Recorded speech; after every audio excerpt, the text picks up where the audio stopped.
Jemaat sekalian, selamat pagi. Kita bertemu dengan doa pagi. Kita sungguh bersyukur bahwa Tuhan memelihara kehidupan kita. Hari-hari boleh kita lalui karena Tuhan menyertai dan memberkati kita. Kita percaya Dia selalu menolong kita, Dia selalu memberkati kita dan menjaga kita dalam seluruh perjalanan hidup kita. Kita diajak bersama-sama selalu bersekutu bersama sebagai sebuah keluarga. Firman Tuhan akan saya bacakan dari Mazmur 133. Sungguh alangkah baiknya dan indahnya apabila saudara-saudara diam bersama dengan rukun seperti minyak yang baik di atas kepala, meleleh ke janggut yang meleleh ke janggut Harun dan ke leher jubahnya. Seperti embun gunung Hermon yang turun ke atas gunung-gunung Sion, sebab kesanalah Tuhan memerintahkan berkat kehidupan untuk selama-lamanya. Kita bersama-sama memuji Tuhan.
Mari kita berdoa sebelum kita membaca dan merenungkan firman Tuhan. Mari kita berdoa. Tuhan Bapa Surgawi, di pagi hari ini kami bersyukur untuk setiap kasih dan pemeliharaan Tuhan. Dan di tengah-tengah persekutuan doa kami ingin membaca dan merenungkan firman Tuhan. Biar apa yang kami baca, kami renungkan, boleh menguatkan iman, percaya kami, dan menuntun kami di dalam apa yang Tuhan kehendaki bagi kami. Hanya di dalam nama Tuhan Yesus kami berdoa. Amin. Matius pasal 5 ayat 38 sampai 48 sebagai bacaan yang akan kita renungkan bersama di pagi hari ini. Kamu telah mendengar firman mata ganti mata dan gigi ganti gigi. Tetapi aku berkata kepadamu, janganlah kamu melawan orang yang berbuat jahat kepadamu, melainkan siapapun yang menampar pipi kananmu, berilah juga kepadanya pipi kirimu. Dan kepada orang yang hendak mengadukan engkau karena menginginkan bajumu, serahkanlah juga jubahmu. Dan siapapun yang memaksa engkau berjalan sejauh 1 mil, berjalanlah bersama dia sejauh 2 mil. Berilah kepada orang yang meminta kepadamu dan janganlah menolak orang yang mau meminjam daripadamu. Kamu telah mendengar firman, kasihlah sesama manusia dan bencilah musuhmu. Tetapi aku berkata kepadamu, kasihilah musuhmu dan berdoalah bagi mereka yang menganiaya kamu. Karena dengan demikian, Kamu menjadi anak-anak Bapamu yang di sorga, yang menerbitkan matahari bagi orang yang jahat dan orang yang baik, dan menurunkan hujan bagi orang yang benar dan orang yang tidak benar. Apabila kamu mengasihi orang yang mengasihi kamu, apakah upahmu? Bukankah pemungut cukai juga berbuat demikian? Dan apabila kamu hanya memberi salam kepada saudara-saudaramu saja, apakah lebihnya daripada perbuatan orang lain? Bukankah orang yang mengenal Allah pun berbuat demikian? Karena itu haruslah kamu sempurna, sama seperti Bapamu yang di surga adalah sempurna. Yang berbahagia kita yang mendengar firman Tuhan dan yang melakukan dalam kehidupan kita hari lepas hari. Kalau kita membaca Injil Matius pasal yang kelima ayat 38-48, kita bisa melihat ayat ini berpusat dengan 3 kata. Kasihilah musuhmu. Ini adalah kata yang paling menantang di seluruh Alkitab. Apa yang harus kita lakukan ketika kita membaca bacaan kita ini? Yang pertama ayat 38 sampai ayat 42 dari Matius pasal 5 ini, kita diajak mengasihi orang lain, mengasihi sesama kita apapun keadaannya. Matius 5 ayat 38 mengatakan, mata ganti mata dan gigi ganti gigi. Ini kutipan dari perjanjian lama. Mata ganti mata atau gigi ganti gigi. Apa artinya? Artinya hukuman harus sesuai dengan kejahatan atau apa yang diperbuatnya. Hukuman harus setara dengan kejahatan. Tetapi hukuman tidak boleh melebihi kejahatan itu. Hukuman ini kelihatannya kelihatannya kita dengar di telinga kita. Pada dasarnya tujuan hukum ini adalah membatasi hukuman.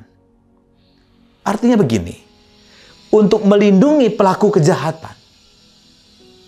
Contoh, jika seorang mencuri milik Anda, maka Anda tidak berhak memukuli orang itu. Tapi dia harus mengembalikan apa yang telah dicuri dari dia. Ini untuk mewujudkan kesetaraan antara kelas-kelas sosial, baik kaya miskin, hukuman harus selalu adil. Kalau dia memukul tangan kita, maka kita juga mungkin tangan kita, bukan memukul badannya atau mukanya sampai babak belur. Contohnya kalau orang mengambil motor, seringkali dipukul sampai mati. Inilah mata ganti mata, gigi ganti gigi. Hukum itu ada untuk menjaga keadilan dalam pengadilan. Tetapi orang-orang Farisi dan ahli Taurat telah memelintir. Bukan untuk melindungi pelaku kejahatan, tetapi digunakan untuk memberikan izin kepada korban untuk balas dendam. Atau untuk membuat rasa sakit kepada orang lain. Mata ganti mata, gigi ganti gigi menjadi sebuah ajang untuk balas dendam, melakukan apapun semaunya. Itu sebab Yesus mengumandangkan, jangan balas dendam dengan musuhmu atau dengan orang yang jahat kepadamu. Ini sangat bertentangan dengan ajaran yang diajarkan pemimpin Yahudi, yang mengajarkan kita punya hak untuk balas dendam ketika seseorang berbuat salah kepada kita. Yesus menentang semangat pembalasan dan sikap untuk melawan orang yang jahat kepada kita. Dan Yesus mengajak kita melakukan hal yang positif. Kalau kita membaca bacaan kita, apa yang diajarkan Yesus? Seorang penulis bernama Martin Harun mengatakan, yang pertama, apa yang harus kita lakukan, hal yang positif untuk melawan orang yang jahat kepada kita. Yang pertama, berilah juga pipi kirimu. Apa artinya? Pukulan di wajah itu adalah penghinaan. Bukannya melawan, tetapi menerima penghinaan yang lebih banyak lagi ketika kita memberi pipi kiri kita, ketika pipi kanan kita dipukul. Artinya kita diajak untuk tidak balas dendam, tapi kita mungkin siap untuk menerima penghinaan yang lebih banyak. Lalu dikatakan berikutnya, jika seorang menginginkan bajumu, serahkan juga jubahmu. Jika diminta bajumu, jadi baju zaman Yesus itu bajunya sampai ke lutut. Lalu orang setelah itu memakai baju lagi. Seperti jaketnya, jubahnya. Jadi kalau orang minta bajumu, serahkan juga jubahmu. Ini adalah pemberian yang radikal. Artinya menunjukkan kasih yang lebih. Sehingga menggugah hati si penuntut itu. Memberikan lebih. Kalau diajak berjalan 1 mil, kita diajak berjalan bersama dia 2 mil. Tentara atau pejabat berhak meminta dari bangsa jajahan suatu pelayanan bawa barang misalnya. Kalau diminta 1 mil, kita berjalan 2 mil. Artinya para murid diajak tidak menolak. Tetapi hendaknya memberikan pelayanan yang lebih ganda lagi. Lalu ayat berikutnya, berilah kepada orang yang meminta kepadamu dan janganlah menolak orang yang mau meminjam daripadamu. Berilah kepada orang yang meminta. Bila orang miskin atau orang yang berkebutuhan meminta atau mau meminjam sesuatu, jangan menolak, kata Yesus. Berikanlah kemurahan hati dengan mencerminkan semangat membuka tangan bagi yang membutuhkan dan bagi yang miskin. Itulah yang pertama. Kita diajak mengasihi orang lain apapun keadaannya. Lalu Matius pasal 5 ayat 43 sampai 48 mengatakan kasih orang lain tanpa membalasnya.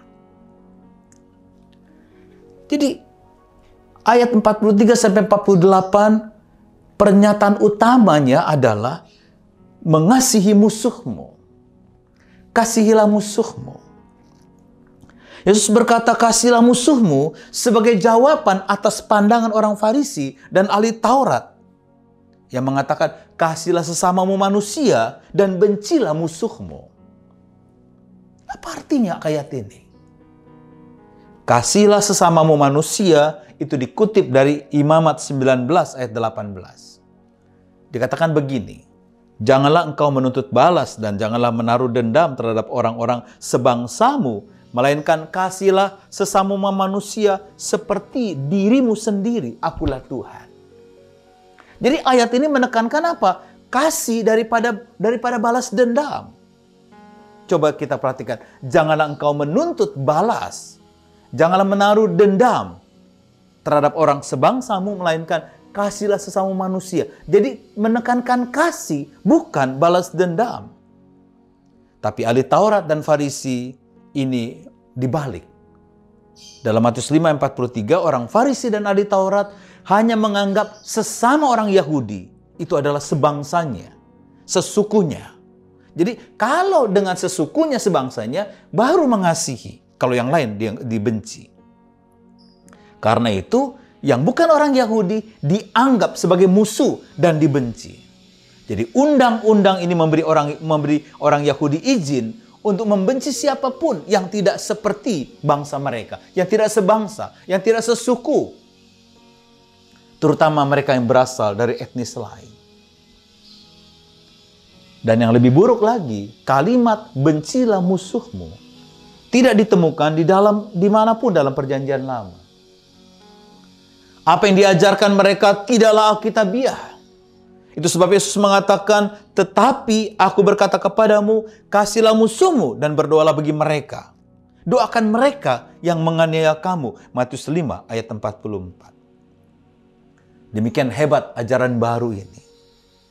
Tidak ada di dalam Alkitab yang benar-benar mengatakan kasihilah musuhmu sepanjang perjanjian lama.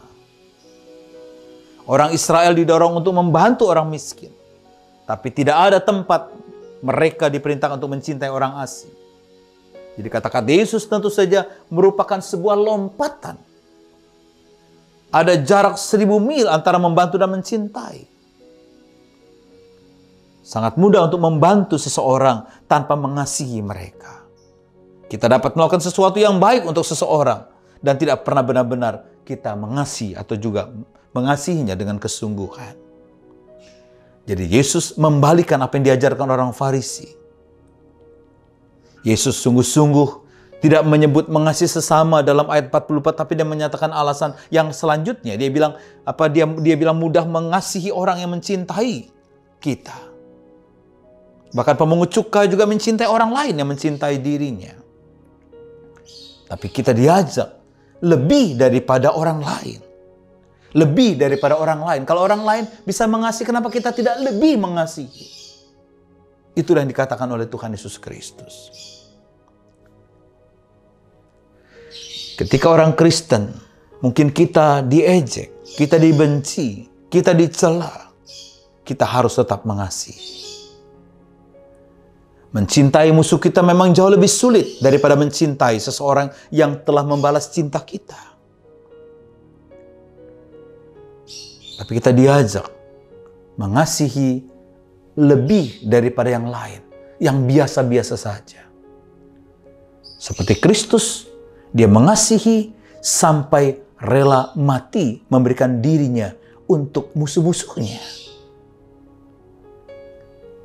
Hari ini kita belajar untuk mengasihi siapapun, apapun kondisinya, dengan kasih yang Tuhan ajarkan. Dan kita diajak belajar mengasihi orang mungkin yang membenci kita, yang memusuhi kita, yang menyakiti kita. Supaya kita bisa mengalami kelegaan dan kita bisa membangun persekutuan, sebuah kerukunan yang indah di tengah-tengah kehidupan kita. Mari kita berdoa. Tuhan, terima kasih Tuhan mengajarkan kami untuk mengasihi seperti apapun orang lain. Kami diajak mengasihi musuh kami. Memang sulit Tuhan, tapi ingin belajar mengasihi orang membenci kami, yang memusuhi kami, yang menyakiti kami, yang menghina kami, yang mengejek kami. Biar kami belajar daripada-Mu. Tuhan, kami ingin terus berdoa bagi saudara-saudara kami yang saat ini sedang berbaring sakit, yang dirawat di rumah sakit. Tuhan, jaga mereka, berikan semangat kepada mereka untuk berjuang menghadapi seluruh sakit penyakit. Ya, berdoa buat jemaat-Mu yang masih isoman dan juga yang dirawat di rumah sakit, Kau boleh menolong mereka berperang melawan COVID-19. Berkati makanan, minuman, obat-obatan yang mereka telan dan mereka minum. Dan juga cairan yang masuk ke dalam tubuh mereka. Tuhan, berikan juga kepada kami, seluruh keluarga besar GKI Gading Serpong, kerukunan, kedamaian, untuk saling mengasihi seperti apapun saudara-saudara kami. Dan bahkan kami membangun kerukunan di tengah-tengah permusuhan, kebencian, kemarahan, supaya kami boleh menghadirkan Tuhan di tengah-tengah kehidupan keluarga besar GKI Gading Serpong. Terima kasih Tuhan. Hanya di dalam nama Tuhan Yesus Kristus kami berdoa. Amin.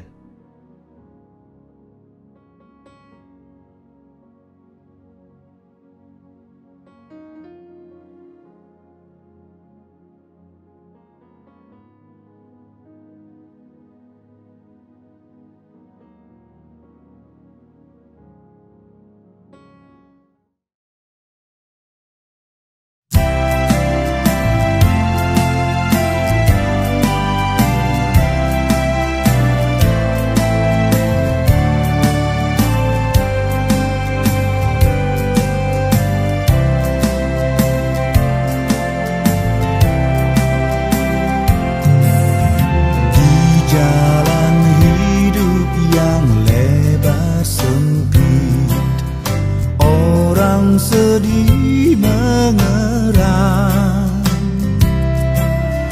tolong mereka yang dalam gelap, bawalah sinar terang.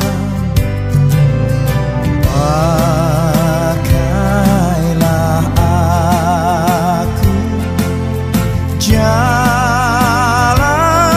berkat-Mu,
teguh.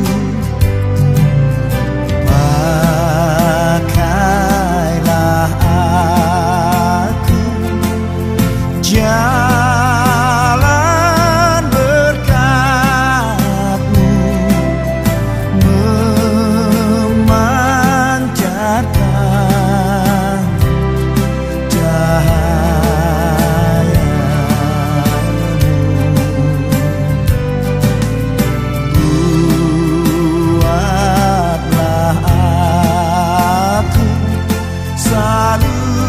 saluran berkat bagi siapa yang risau penat.